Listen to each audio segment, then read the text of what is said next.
来看卫生福利部上新的统计，年癌是咱国人十大癌症死因的第4名，嘛是女性癌症死因的第2名，只输肺癌。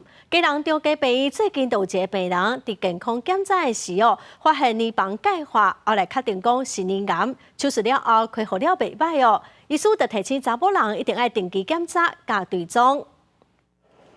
年房若钙化，就要细致治疗年癌。这个50多岁的陈小姐生活真规律，嘛无年癌的家族史。煞伫今年的健康检查年房摄影，发现两边的年房小可钙化，就以切片病理化验了后，正式去治疗早期的年线管原位癌，好加再及时开刀治疗。目前手术了后，恢复的情况良好，只需要定期门诊追踪。乳房钙化点非常常见。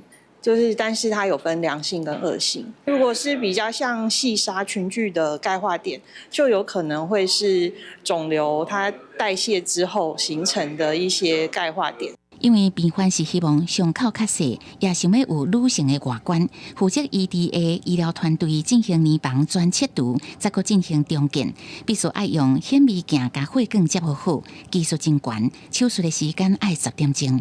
因为是自体组织，病人手术了后无感染甲白铁的问题，比起传统重建技术，对肌肉破坏较细，嘛比较较安全。我们需要把腹部的血管做分离，那打断之后，我们重新在上面的切口去找局部的血管，重新做吻合。所以这手术相对来说是需要在显微镜下面进行，那比较精细，当然手术时间也比较长。医师讲，年房钙化可能是年癌的表现之一。